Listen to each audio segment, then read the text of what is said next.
Hello, my friends. How you doing today? I am not doing well, and that's the whole reason why I decided to do this video today. This is a video that I've been wanting to do for a long time. And if you found this video and you're searching for this video, if you're not a regular viewer of mine and you're finding me for the first time, it's because you were in search of something. The deal is that I find that when I'm going through things, okay, and I can't reach out to somebody. Listen, I am a friendless person. Okay, I am a person without a big family. I am a person that has not too many people to depend on. Okay, I got me and my wife, and living with a person like me could be much for her. So I try to figure out different ways to cope with the things that are going on in my life so I don't put so much pressure on her.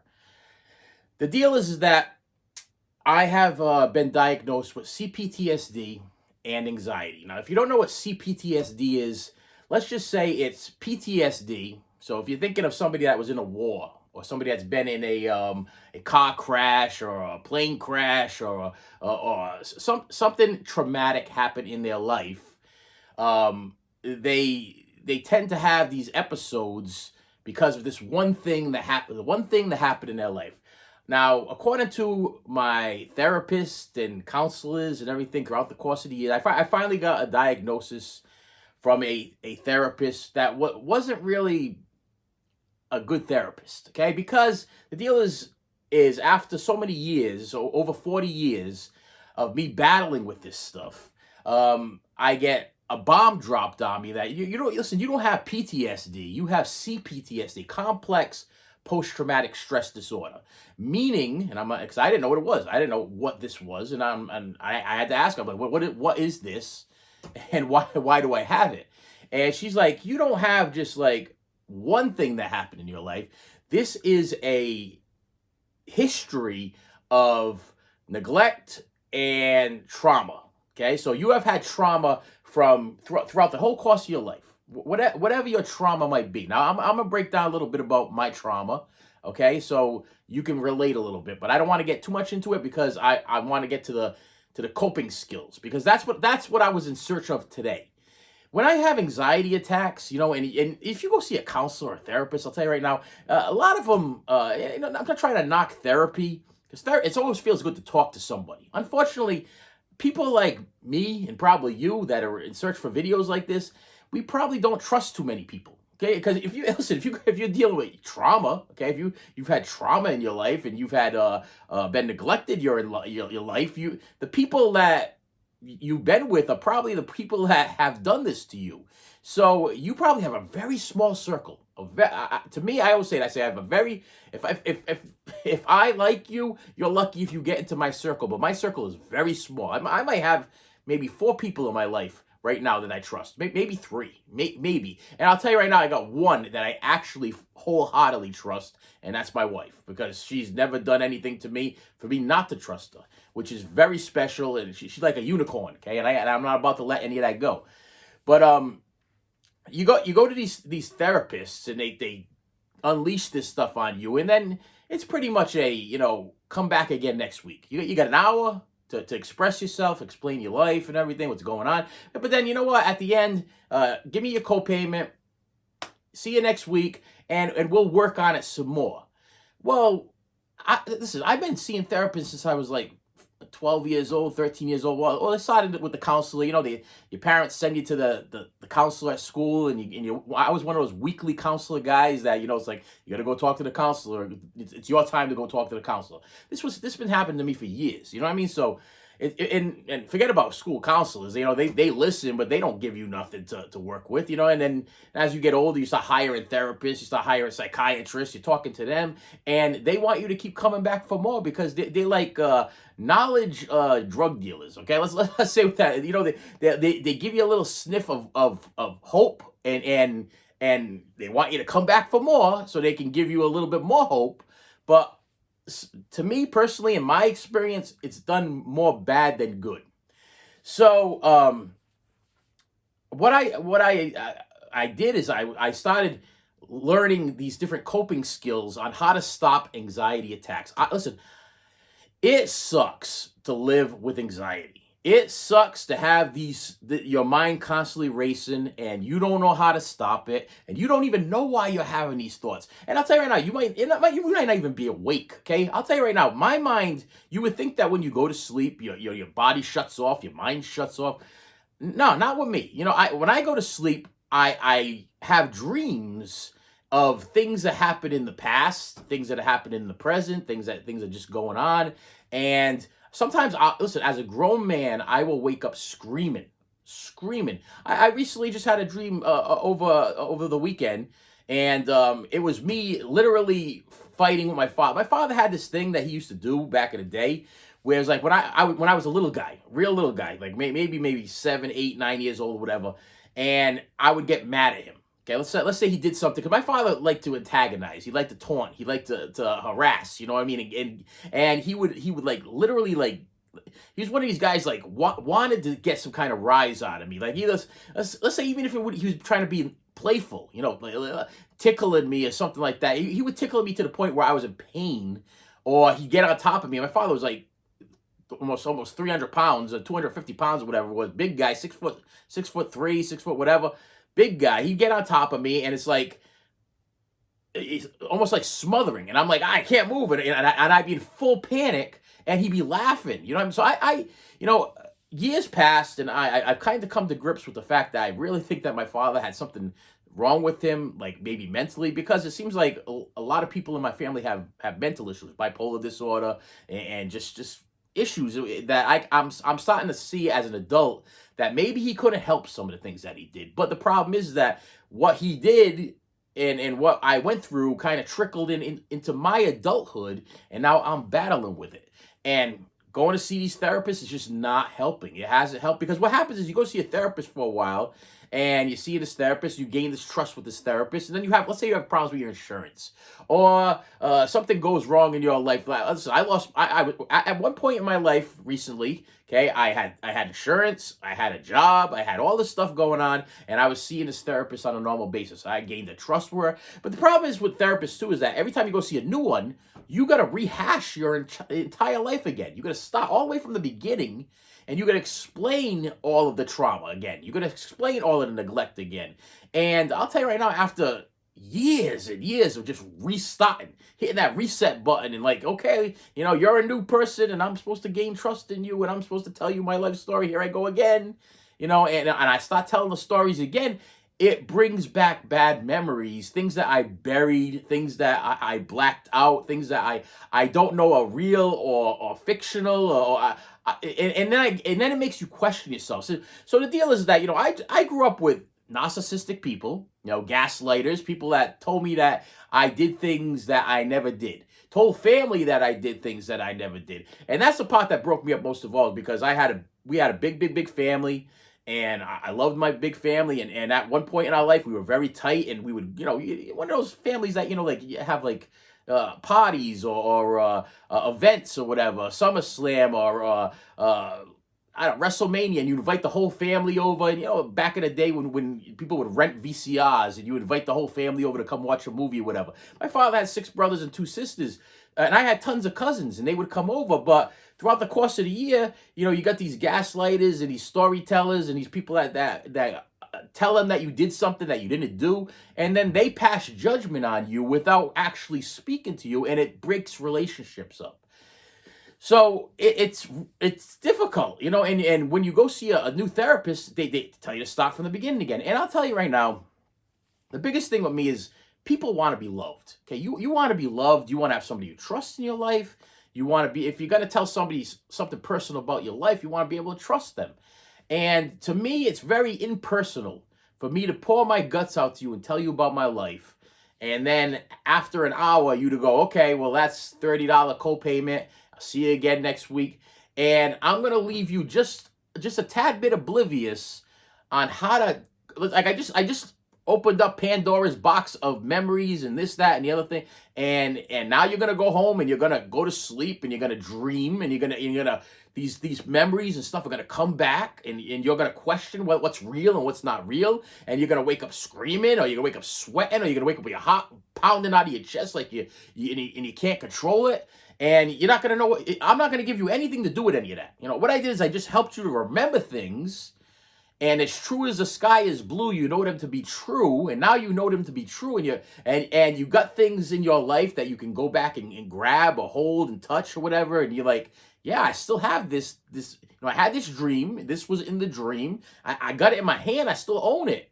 But then you'll call your family member that you think you can trust, and somebody that's lived with you or been through the things with you, and you contact them. And as soon as you contact them, you're like, listen, if I tell you something, can you please just tell me if it's true or not true? Because I don't know what's true, what's reality and not reality anymore, because my head is spinning.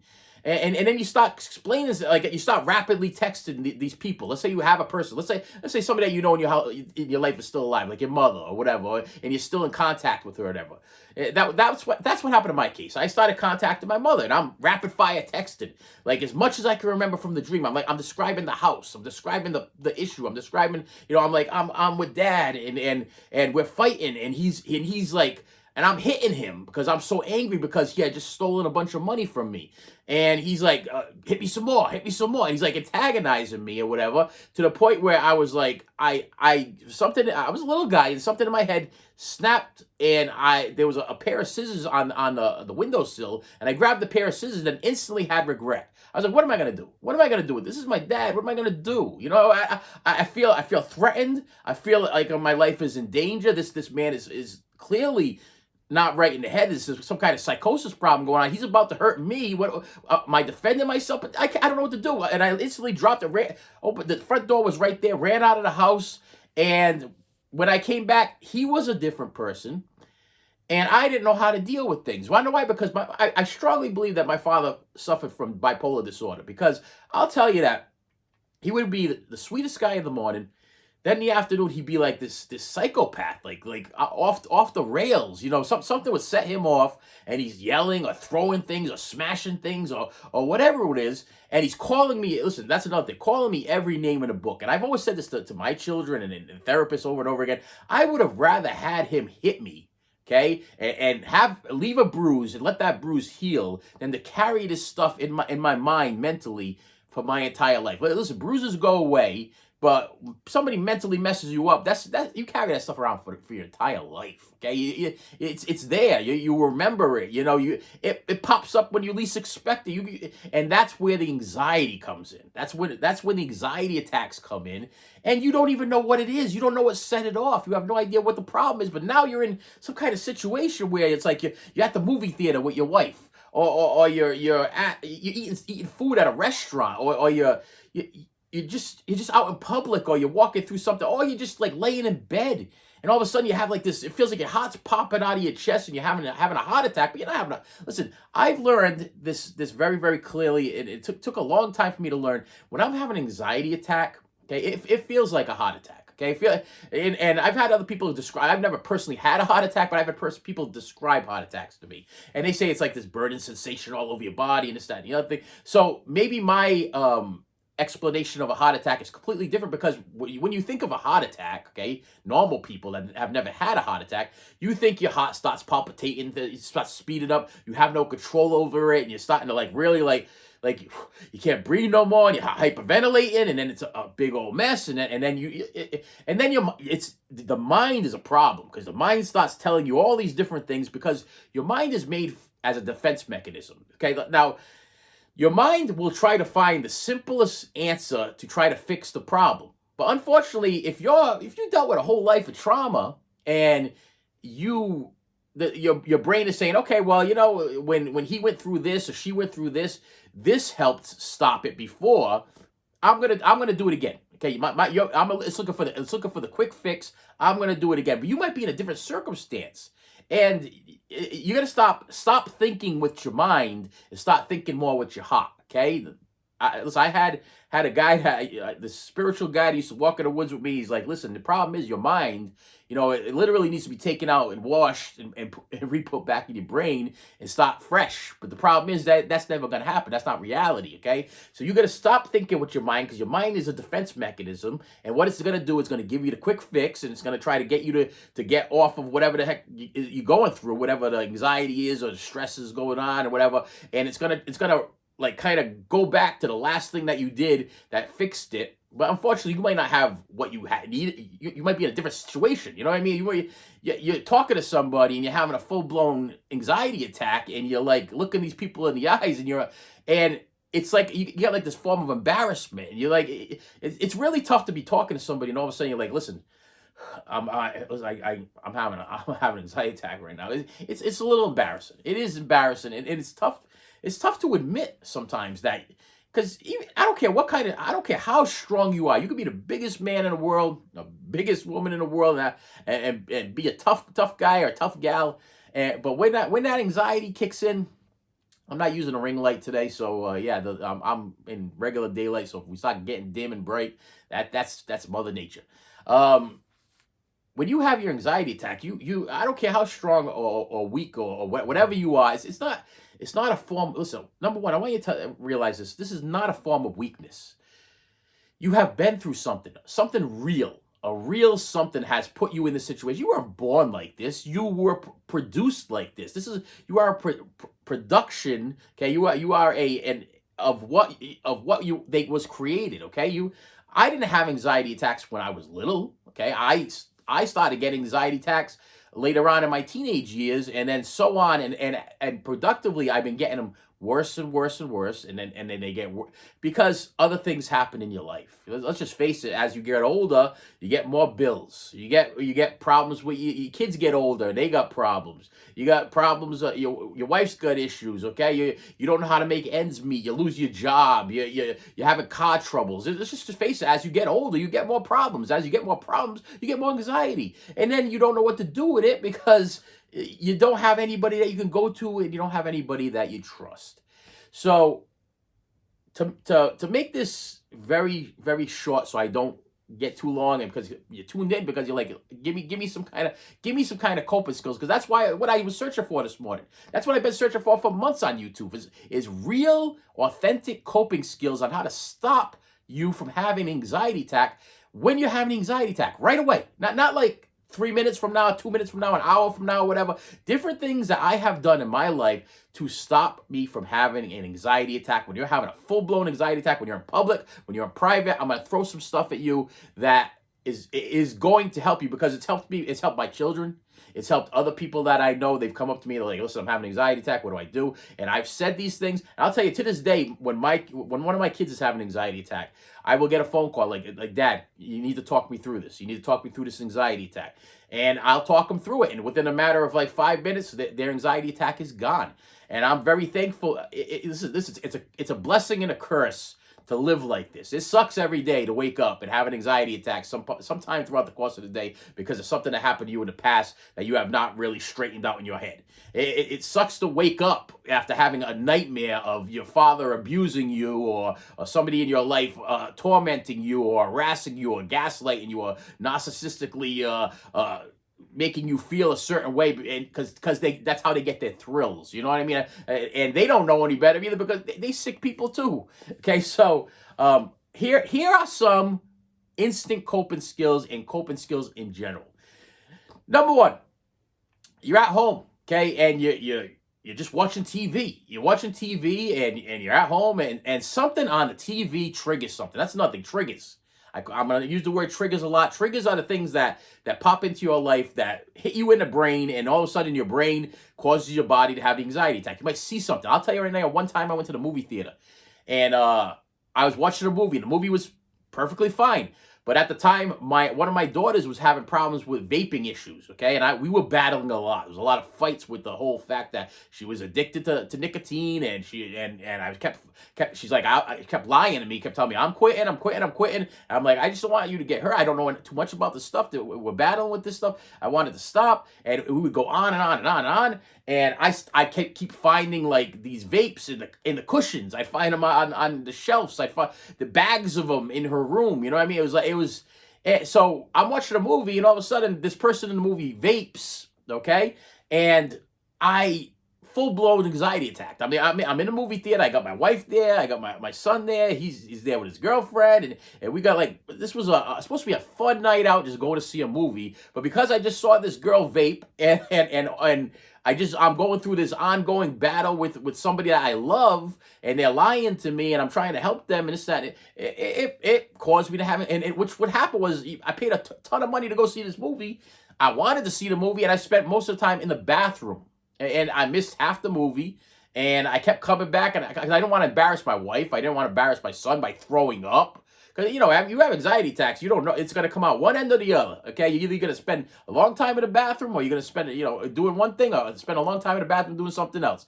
You get so worked up that sometimes you throw up, or sometimes you have irritable bowel syndrome, which is like explosive diarrhea, which is very embarrassing. If you're out in public, the last thing you want to do is have that going on while you're in a movie theater, and all of a sudden you were triggered by something that was so ridiculous, but you can't stop it.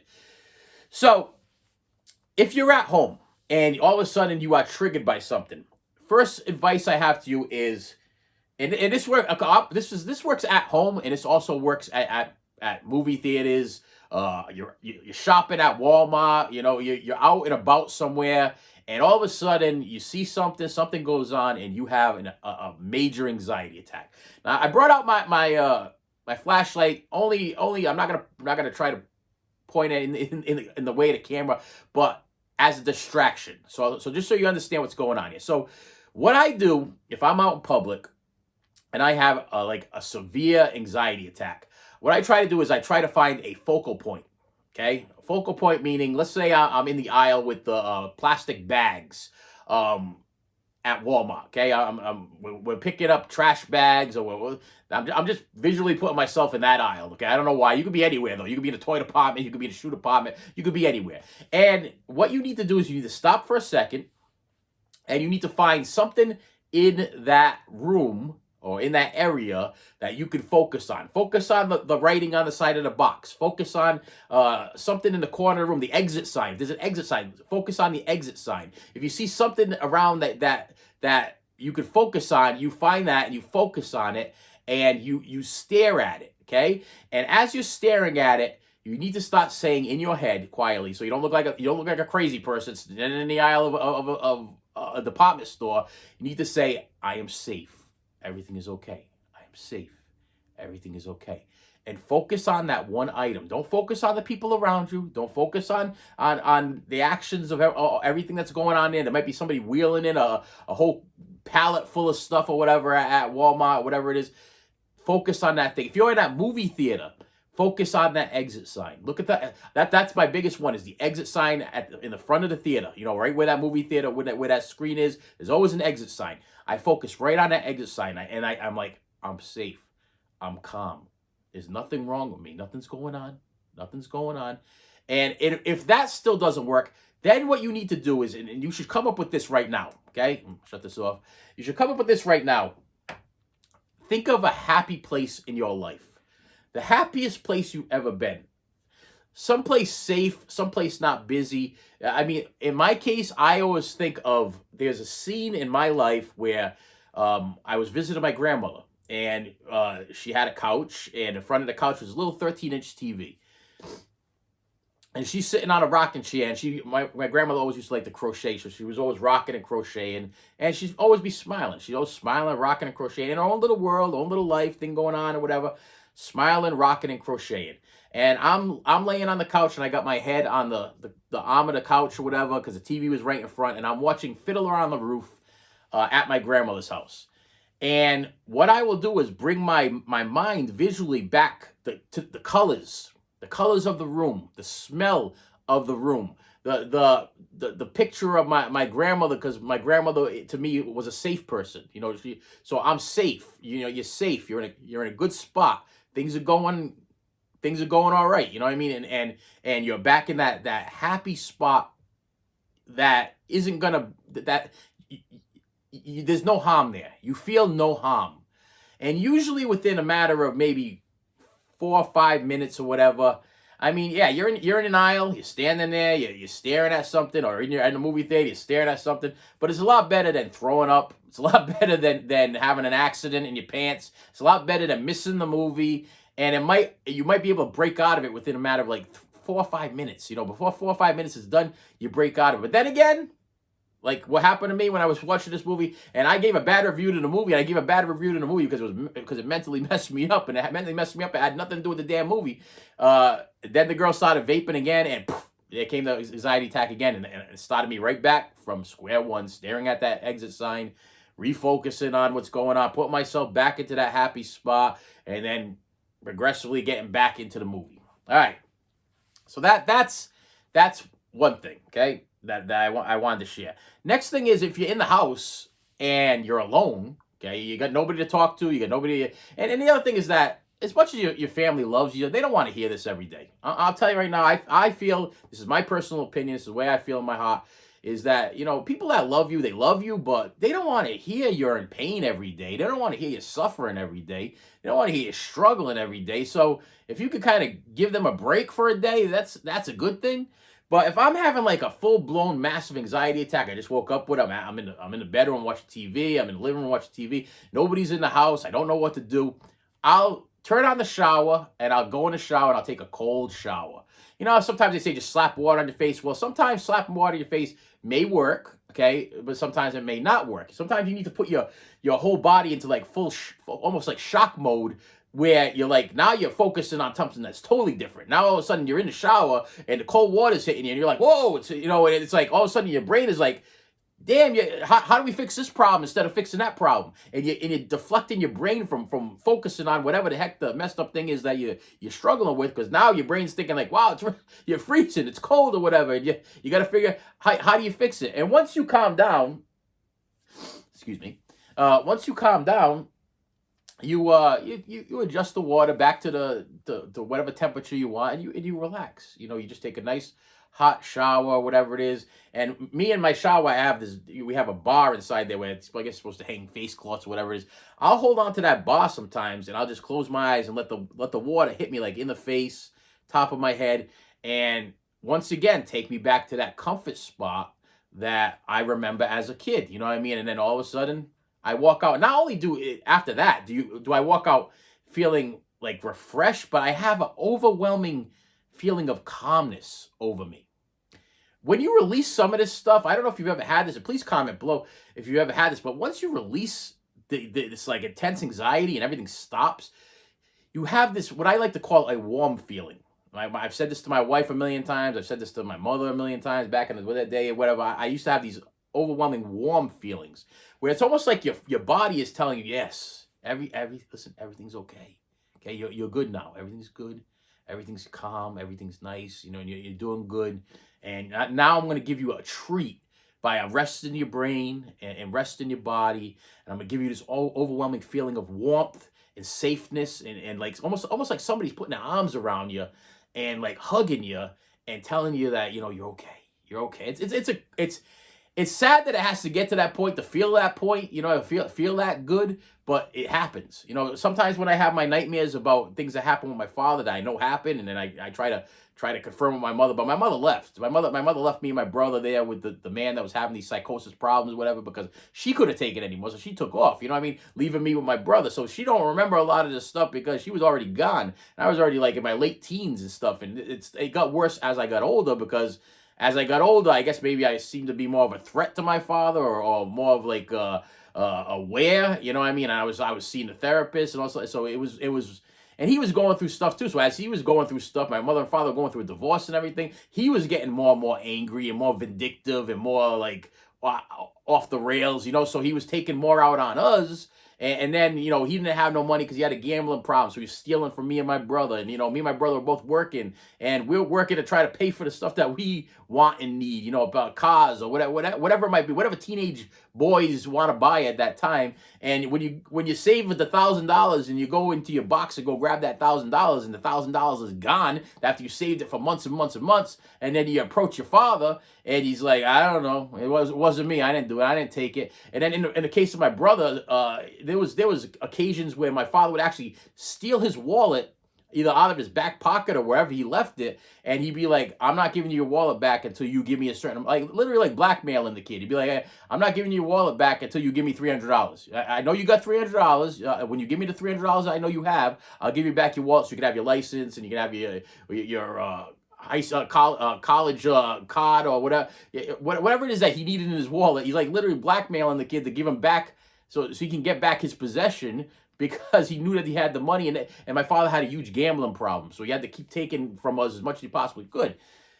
So that sucked. You know, it kind of sucked. So yes, that's a good one. You know, take a quick shower. Nice cold shower breaks the mind up, makes the thought go away. If you're in public, right away there's the exit sign. There's the focal point. Focus on it. Don't make the whole world disappear around you and just focus on that one thing.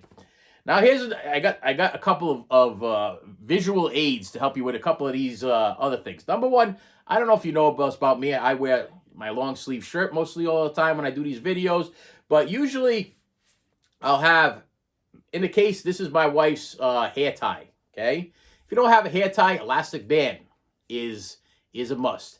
I have had this going on since probably about 14 years old, where I used to go to school, you know, or I'd go to work, or I'd go wherever I was going with something around my wrist like this. Now, it doesn't make sure it's not tight, that it's cutting off the circulation, but sometimes you're able to snap yourself out of your anxiety attack by just snapping a elastic band against your hand.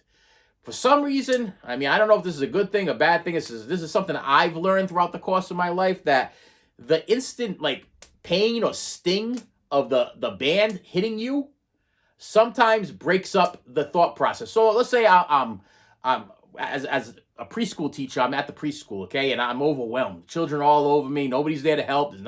There's no sight of help anywhere in sight, and you got to deal with it. You got to deal with your life. You got to deal with these kids. You can't be breaking down in front of the children. You can't be breaking down in front of parents. You can't listen. There's times in your life where you just, no matter how hard you're hurting, you just can't break down. And let's say I was doing a project with one of the kids, or I was doing something with one of the kids, and we were working on something and everything, and it started getting extremely overwhelming. I would very calmly, like this. I mean, you could barely see, especially with the black and everything. And I always wear black. I'm always wearing black stuff. I start just flicking away. Calmly flicking away, not so that the kids could see it, not so that anybody could see it, and it doesn't have to be a big deal. Like I said, you would never know, and watching how many videos of mine that you watch, you would never know that I have something like this, I'm wearing something like this. I'm sure that they have better things. I mean, I'm sure that in this day and age, you could eBay something or that you could put on your wrist to do that.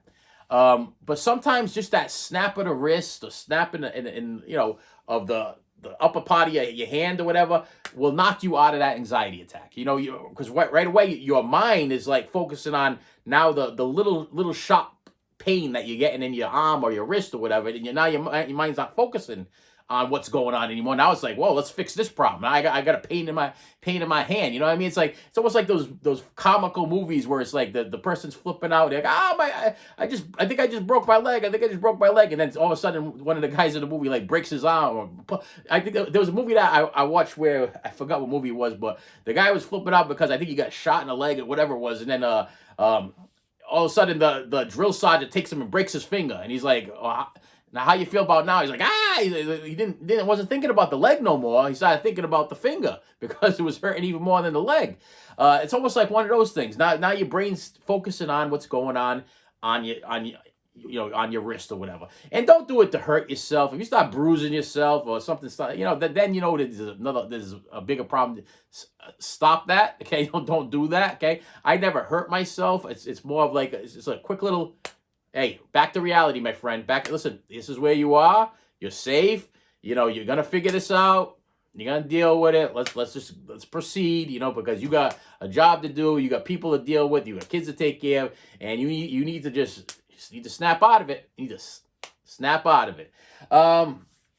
Last one is something that I want to share with you that I recently discovered, and it works really really good. Now, if you have ice in your freezer and you're at home and you're having a full-blown anxiety attack, you like it once again, you're watching TV, or you just woke up, you had a bad dream about your childhood, you had a bad dream about your kids or your wife, or something happened or whatever, and it might be real, it might not be real. You don't know what's going on because the mind is a funny thing. You can't really depict between reality and not reality. And if you buried something, like if you were like hurt as a child, like when this psychiatrist told me that I had CPTSD and I suffer from trauma and a lifelong of anxiety, trauma, anxiety, and neglect, and and something triggers something in you, and you don't know whether or not it's real or not. Okay, and then you start doing some soul searching, and unfortunately, sometimes when you reach out to people that were there when you were younger, they don't want to admit that you went through a traumatic experience, because they don't want to take the responsibility. Right away they're like, no, nope, that never happened. And the deal is with that is the problem is that a lot of people like myself deal with narcissistic people. And narcissistic people do not like to admit things because they truly believe in their heart that the things never happened. Like, it's not their fault. This never happened. This is all in your head. I'm fine, so you must be fine, or I don't remember that, even though they were standing right there. But they don't want to assume responsibility for why you're messed up. But if they have to assume responsibility, then they have to admit that they were wrong, or they have to admit that they did something wrong, or they have to admit that there's something wrong with them, or they have to. And a narcissistic person is never gonna admit that they did anything wrong to you, okay? Because in their hearts and in their heads, they truly believe their lies. They truly believe that whatever it was that happened, or whatever they did. Listen, I had a person that I worked for, completely obliviously narcissistic, okay? Complete torture. In the morning, my best friend. In the afternoon, text message, how terrible person I am. And in the afternoon, I love you. And then this would go on 7 days a week, Saturdays and Sundays. I still get these random text messages of just stupidity, of like, this is what I'm gonna do with you now, or this is what I'm gonna do with you Monday, or this is what I'm gonna do with you this week, because I have control over you. Because narcissistic people, they don't want to lose their control, so they want to make sure that they control you like a puppeteer. They want to control you like a puppeteer. And if they have to admit that they are wrong in any way, shape, or form, then they lose some of that puppeteerness. They lose their control, because they have to admit that they made a mistake. Not you didn't make a mistake. They made a mistake. They have to admit that they made that mistake, and if they have to do that messes their game up. So if you're dealing with a narcissistic person in your life, it's best for you. Listen, I don't advise hate. This is not a hate channel. I have no hate for anybody. What I do is I love people from afar. I've said this on my channel so many times. You know what? I love you. Okay, listen, I understand you did this to me. I understand that this is the way you live your life. I understand that you're never gonna change, and I'm not gonna change you. But you know what? I don't need you to be part of my life anymore. Like, let's make some distance between ourselves. You know what I mean? I love you, but let me love you from afar. I don't trust you. I'll never trust you again, because you're a liar and you're a narcissist, and you have this sickness that you can't even figure out, or you can't even like wrap your head around, and you're struggling with it.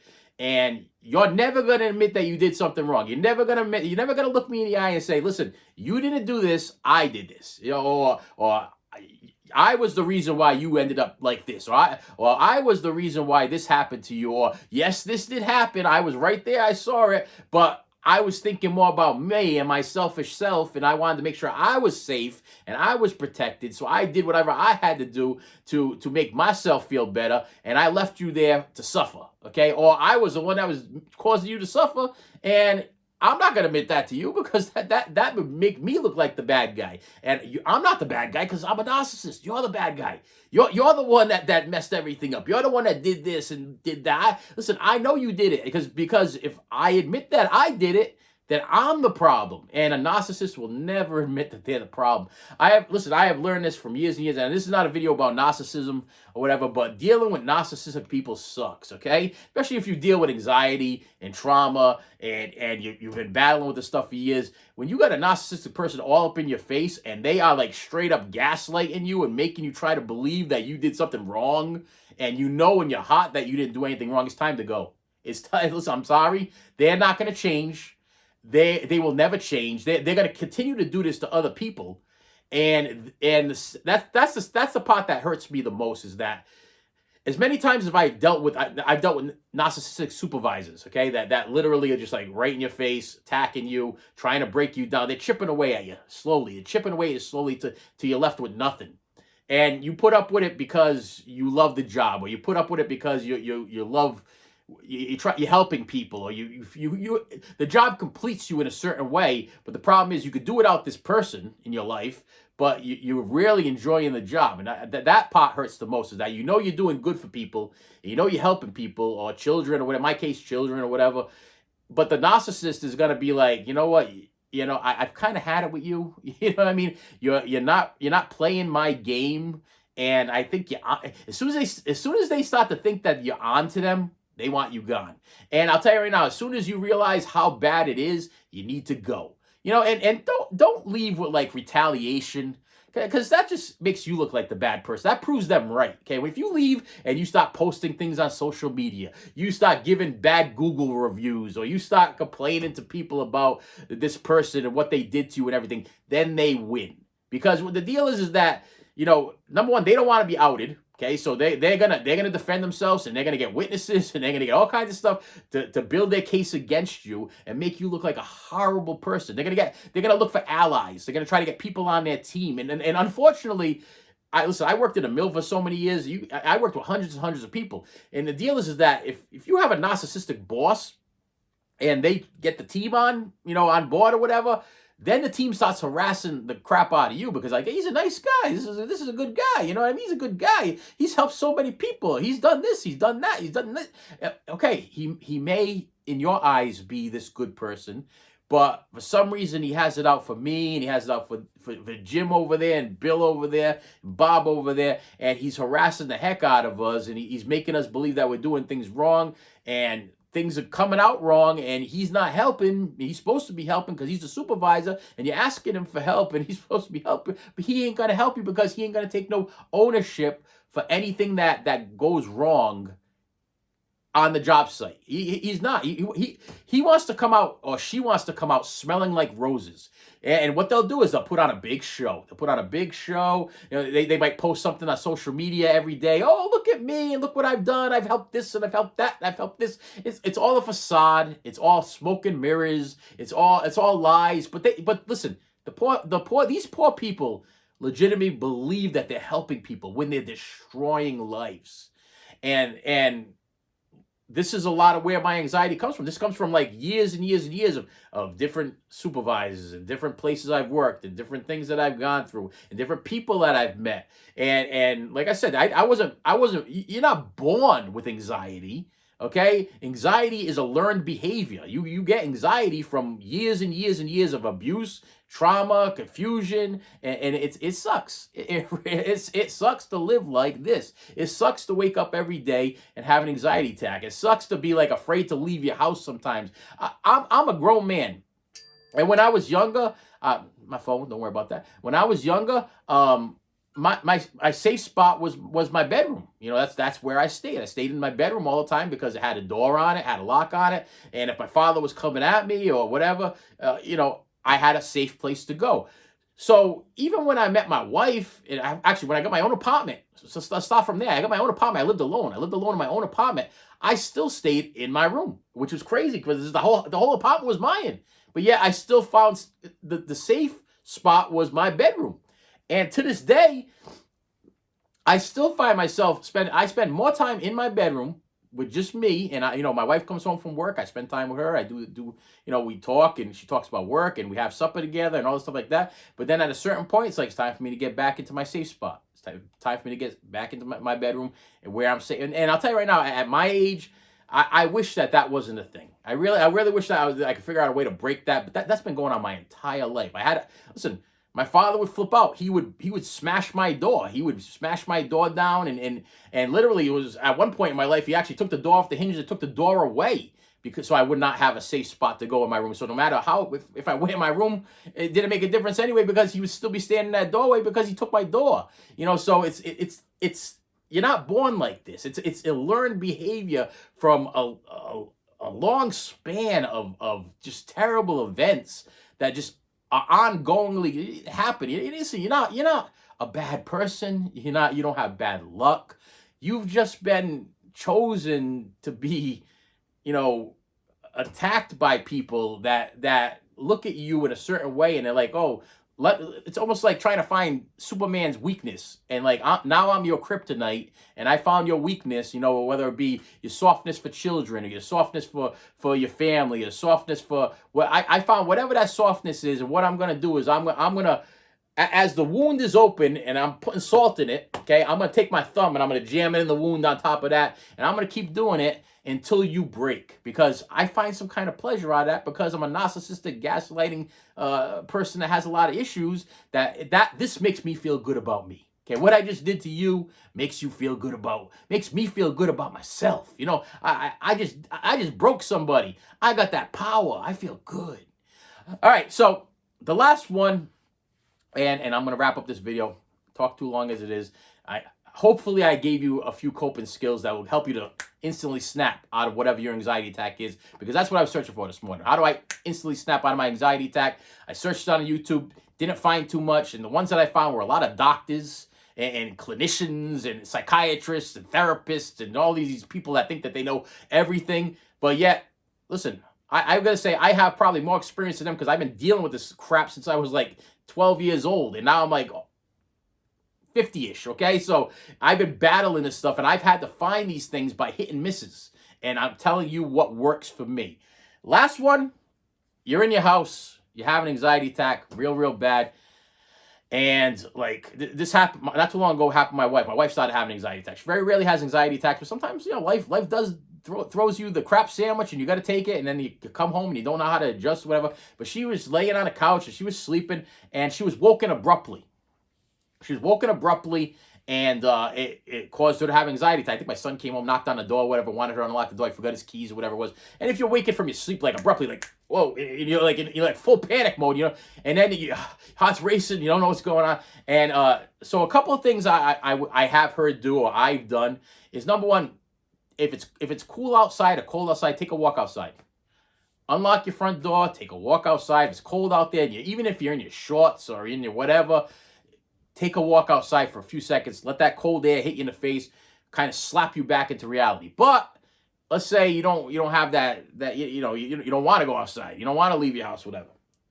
Okay, I grab this. In here is an ice cube. Okay, keep ice cubes in your freezer. These are gonna become your best friend.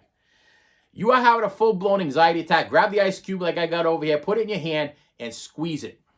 Squeeze it. I mean, don't squeeze it over the rug like I'm doing. The wife's probably going to come home, ask me why I got droplets of... I should be doing this over the thing. Squeeze it as tight as you can.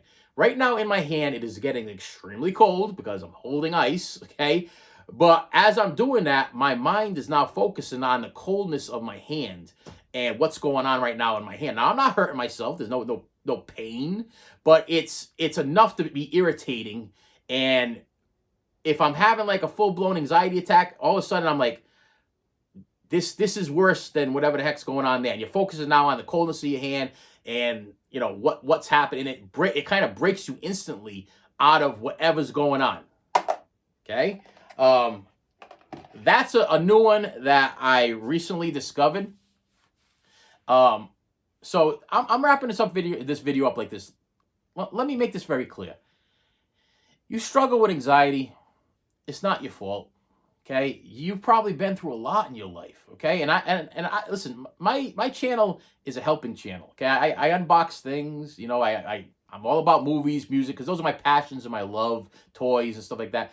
These are the things that bring me back to happier times. Because this whole video is a search for happiness. It's a search to help people to find happiness. As much as you guys might love watching unboxings or listen to me talk about things or rant about things or watch videos of me like talk about my collection and movies that I love and everything, and movies too. Okay, I mean I've said this before. I'm gonna tell you, my therapist told me this too. Movies too are comfort. Okay, if you're having an anxiety attack, you probably have a favorite movie. Put your favorite movie in, sit down and go back to when you were a child or go back to when you had a happier moment and forget about what's going on out in the other rooms and just focus on that movie, and it's going to bring you back to a happier place, okay? And because I've talked to therapists about this, like, whoa, what are your happy movies? And I'm like, Lost Boys, Silver Bullet, like these are horror movies, these are scary movies. I can't watch these movies. Why are these comfort? Because at that point in my life, I was happy. You know what I mean? It might have been the first time I got a VHS player and the first movies I ever owned. And I remember being in my room, left alone. My father was out. My mother was out. I was safe. I felt safe. And I was watching this movie and it brought me back. And maybe even the commentary or the person that's doing the narrating or whatever it is brings you back to like a picture of a beautiful scenery or a beautiful something. Like in the case of Silver Bullet, the narrator brings you back to this place called Tucker's Mill, which was like this like place back. It would have been probably in like maybe the early 80s, I would say, and people all knew each other, and you would play outside until the street lights came on, and everybody was friends, and it's a better time. Where I'm at right now is I got no physical friends. Okay, I got me and my wife. My kids are all grown up. It's just me, and a lot of times just me and my mind. And sometimes the mind is great to protect you, but sometimes the mind could be your worst enemy.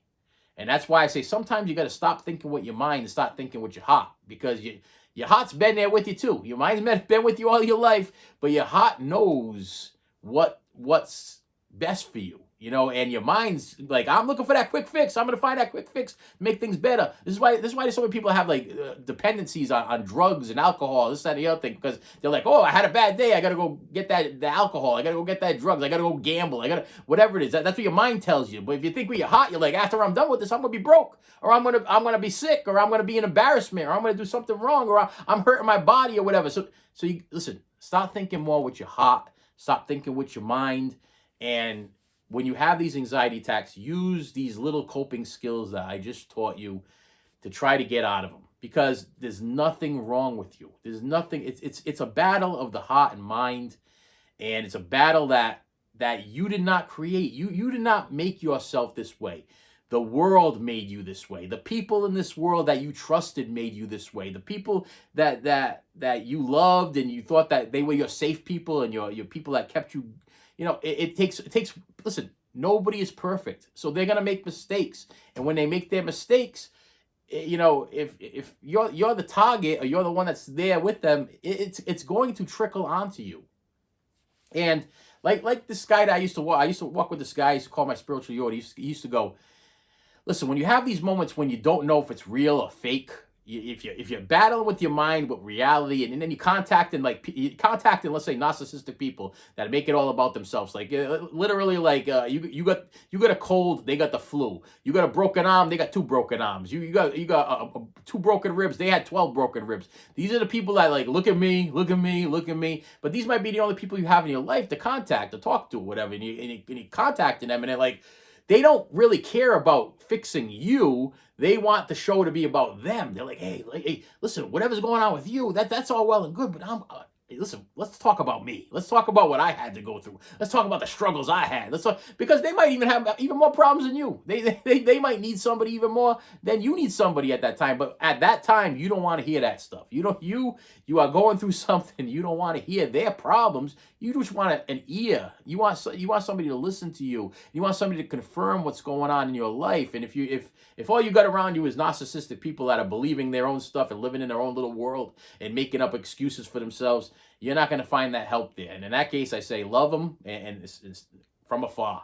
But you gotta go. I gotta love you from away from me, and you just gotta come to grips that this is a way of life. Okay, your therapist. It always feels good to talk to somebody. Unfortunately, talking to somebody nowadays comes with a price. And sometimes you get a good guy, and sometimes you get a bad guy. You know, it's a hit or miss. You get somebody that actually really wants to help you, and you get somebody that really wants to help themselves. You know, they got it. This is how they earn their money. This is their income. This is how they make their money, is by trying to fix people like you, or just barely fixing people like you. I worked with people, these old time Portuguese people that when they went to go train me on a machine or whatever, they would teach me just enough to run that machine. But if something went wrong, they knew how to fix it, but they wouldn't give me that piece of information because they didn't want me to take their job, or they were afraid of me. They were intimidated by me. I'm a younger guy. These guys they're older, and they're afraid they're going to lose their job, and a younger guy's coming in. So they just would teach you just enough. Sometimes I feel like that's the same way with therapists. They teach you just enough for you to get by, so that way you can come back again and they can make more money from you next week, from your insurance company, from your money out of your pocket. And sometimes, in my case, that $35 a week was causing me to have anxiety. Just the fact that I was like, I'm working all week. I got so many bills. I got so many things going on in my life. And now I got to hand $35 over to you every single week. Do you really care about me? You know what I mean? Do you really care about me, or do you care about the $35? You know, and why have we been here for like 2 or 3 months already, and you haven't given me one, like, how to stop anxiety, or how to stop my mind from racing, or how to stop this and how to stop that? You've given me nothing, but you sat here and you've listened to my stories, and you've interjected, and you've laughed with me, and you've cried with me, and you went through all this stuff, but yet you've given me nothing to fix it. And we've been here for months already. And you're not my first rodeo. You're like my 6th or 7th therapist or counselor or whatever it is. So you're probably not going to be the last. I'm gonna start this all over again with the next person. And that's where I'm at actually right now. Is this other therapist I had, she was all right, but I couldn't afford it, and I had to go. And if I go back to the insurance company again, I'm gonna have to go see somebody new, and I'm gonna have to stop all over again with all of the trauma and all of the neglect and all of the abuse and all of this stuff. And after a while, it gets tiresome. It just gets tiresome. You want to forget about it. You want to bury it under the rug, and you want to go on with your life and start living a life. If I'll tell you right now, in my case, when your value of life starts to deplete because you're dealing with anxiety attacks, and you're dealing with trauma, and you're dealing with narcissism, and just people that you just can't trust people anymore, it's a rough gig. It's a rough gig, and I know by the searches on YouTube that I am not alone. And I want to let you know that you're not alone. You're not alone. I am always very transparent on this channel. I'm always very honest. I have nothing to hide. I'm at an age in my life where I have nothing to hide. You got nothing you could take from me. I don't want to hurt anybody. I just want to help people. That's why I want to help you to not have to go through this stuff, because it sucks. It really does. It really sucks. And I want you to enjoy your movies. I want you to enjoy your life. I want you to enjoy your kids. I want you to enjoy the everyday things you do. Like, as far as, like, even going to the park and playing with your child. You have one of these anxiety attacks, that ruins your whole day. It ruins it. And not only that, if you have a real bad anxiety attack and you have a young child that's with you, and they see you go through that, things go through their mind. They think they did something wrong to you. Daddy was just playing with me. We were just playing chase, and all of a sudden he's gasping for air and hanging on to the swings, or hanging on to the and this has happened to me before. And I've tried to hide it, and it could be very traumatizing to a child to see their parent go through an anxiety attack. And I've tried to fight it my entire life, and I'm hoping that some of these things that I said to you will help you. And with that said, my friends, thank you so much for stopping by. Listen, I 100% appreciate you. You are important. If nobody's told you today, if you're just sitting there and you're like, I'm not really doing anything for anybody. I'm not an asset to anybody. Listen, if you got a wife, kids, family, husband, whatever, you're important to them. Okay, you're important to me. If I'm recording this stuff and I'm talking into this camera and nobody's here to watch me, or I'm talking to myself. Okay, so you're important to me. Your comments are important. I had a person comment to me yesterday, like, wow, thank you for commenting right away. Thank you for acknowledging me. Thank you. I always will. As long as YouTube lets the comments come through, I always will, because I never want any of my viewers to ever feel like they're not important. Because I know what it feels like to feel like you're not important. I know what it feels like to be that book put back on a shelf collecting dust. And then when somebody wants to come over and read you, years later, they might pull that book off the shelf and open it up and want to get to know you a little bit. I've been that book. I've been that toy that gets played with for a little bit and then gets put back in the box and gets put away. And then when a person feels like they want to play with you again, they're gonna take the toy back out and they're gonna take you back out of that box and they're gonna play with you again. There's a lot of people in this world that just aren't right. Okay, and you're not gonna fix them. You gotta try to focus on yourself. Okay, you gotta try to focus on yourself. In this case, I wanted to make this video today because I was focusing on me this morning. I was like, how am I going to break myself out of this? What can I find? I couldn't find anything. I couldn't find anything real anyway. Found a lot of therapists, psychiatrists, stuff, giving me a lot of great ideas. But the funny thing is, as I'm listening to these things, they're like, download my book, order my book, or watch my show, watch the next episode. Listen, when you're having an anxiety attack, you don't want to wait till the next episode. This ain't Batman, same Bat channel, same Bat time. We're going to leave you on pause. We're going to leave you on a to be continued. People that suffer from anxiety attacks, we can't stand the question mark over our heads. We can't stand the what's going to happen next. So we don't want to know what's going to happen. We want an instant fix. We want to know what to do right now, not to be continued next week at the therapist for $35. Or let's see what's going to happen next week on this YouTube channel. Hit the box over here for my next video, so I'll tell you how to fix something. That's what I'm finding. I'm finding a lot of people that are like, they love to clickbait the crap out of you, and you're on there and you're like, how do I break an anxiety attack? Okay. Oh, well, let me tell you a little bit about my whole world, and then give you nothing. But watch the next one, because more clicks, more views, more subscribers, more all this stuff is better for me. These are YouTube narcissists. These are YouTube users. These are people that messed up your life to begin with, and now they're doing it via TV. You know what I mean? So they're not gonna. If you get to an end of a video and you don't feel like you got anything out of it, it's probably because they want you to go to the next video or buy their book or watch their movie or what. They're trying to sell you something. I ain't trying to sell you nothing. The best you could do for me is hit the like button, hit the subscribe button, hit write some comments below. I do have tip jars and stuff in it if you feel like you want to help the channel. But I'm not asking you to help the channel. I'm just saying if you feel a need to give a little bit. Sometimes I feel good to give something to people or whatever. That's just a me thing. You know what I mean? If I have it, I give it, and I'm like, I feel like I did something nice for somebody. You know what I mean? And makes me feel better about it. But I'm not asking for that. I'm happy with just a like, subscribe, shares, and that helps me. Every time I get I get a new subscriber, it makes me feel good because I feel like I got a new friend. I got a new friend. I got a new ally. I got a new partner in my journey in life. It just makes me feel good, and that's good enough. Really, a like I approve of what you just did, or a comment. Yeah, you just helped me with this. This does work. Wow, for years I've been struggling. And I'll talk to you. Listen, some nights I'll talk to you in paragraphs. Some nights I'll talk to you in like 1 or 2 words. Sometimes I'll just give you a heart if I don't even know how to respond. But you will get a response from me because I care. I truly do care. I really do. Because I know what it feels like to struggle. I know what it feels like to feel like this. It's not good. It's not good.